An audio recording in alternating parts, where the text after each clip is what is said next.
Ризуан, Ризуан, Ризуан, Ризуан. Ризуан гүлнің шешегі. Татар театрларының бар әлі күрешегі деп яза шағир Зülfet, еш драматург Ризуан Хамит турында һәм ялгышмый. 1978 елда Марсель Салимжанов әлігі авторының бірінші әсәрін «Сенің урныңа қайттым» пьесасын сахналаштыра. Ул кичне Галиәскәр Камал исемендәге Академия театрына килгән тамашачылар татар әдәбиятына, татар театрына үз үслубы, үз почергі булган яңа автор килүен яхшы аңлый.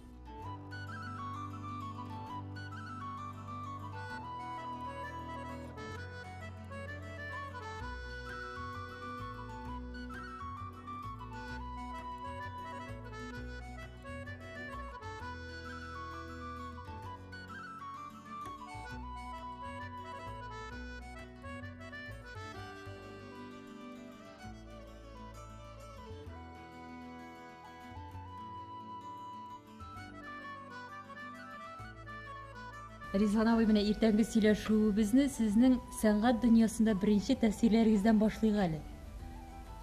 Драматургияга килүгә, иҗатка килүгә нәрсә тәргиш бирде? Театр. Элек-электән ниндидер бар иде, колхозлар чакыра иде микән, якын тирәдәге театрларны гастрольгә. Мин карыйм да йөрәкне тетрәндереп җибәрә, нәрсәдер. Нәрсә тетрәндерә? Театр түгел. Уйнаулары түгел, ясалма, сүзләре дә ясалма, бер нәрсә дә белмәй. Ничек инде булай язырга мөмкин? Мин ул вакытта инде 4-5 класслардан шактый танылган шагыйрь идем. Район гәзитендә басыла башладым. Хәтта акча түләре берничә тиен.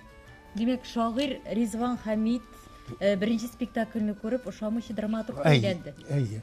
Шагыйрь Зülfet кайчандыр сезнең турыда Ризван абый татар театрларының бар әле күрәчәге дип язган. Ничек уйлыйсыз, бу фаразлар тормышка аштымы?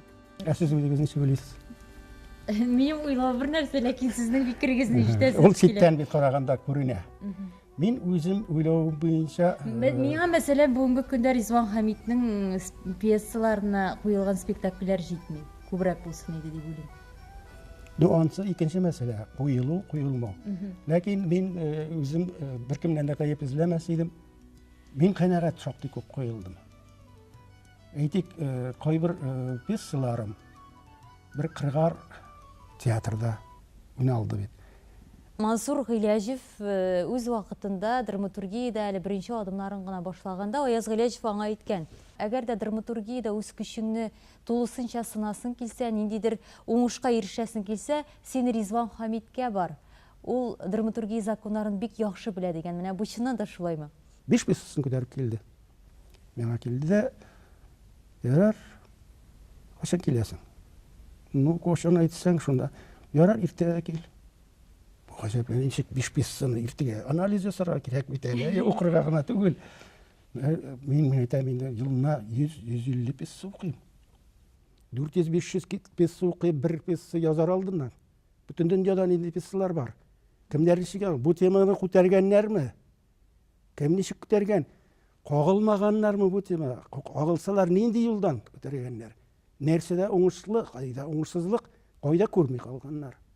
Менә шуларны карамыйча пьеса язарга тынырга ярамый. Пьеса ул зур мәктәп. Мансур Гыйләҗевне әйтеп үттек. Мансур Гыйләҗев белән сезнең иң соңгы бергә эшләгән спектакль Камал театрында куелды, ул Курчак туе. Менә бу спектакльдән канәгать калдыгызмы? Әлбәттә, театрның куюына бик зур канәгатьлек хисләре кичерәм. Ул Мансур белән сөйләшкәнебез бар булай, аерым-аерымда. Һәм халык ничек кабул итүгә бит сизелә бит инде. Ул чынлап торып алганда зур уңыш дип карарга кирәк. Ләкин менә шул скин. Менә без теләгәнчә үк түгел. Менә шул турыда әйтергә сез режиссерга кыенсынасызмы? Ничек кыенсынырга, мин аның йөзенә карап һәрберсенә әйтәм. Ризван абый, соңгы елларда сезнең өчен иң мөһим вакыйгалар тормышыгызда, иҗатыгызда? 70 яшь тулу. Менә 70 яшь. Кешенең гомере түйін ул, бер йомгак. Менә шушы йомгагыңның азагын син чыбыркы итеп бетергә тиешсең. Чыбыркы ишәргә кирәк. Минем чыбыркы кебек шартлысы бар әле. Димәк, киләчәккә өмитем бар әле, тагын язасы бар.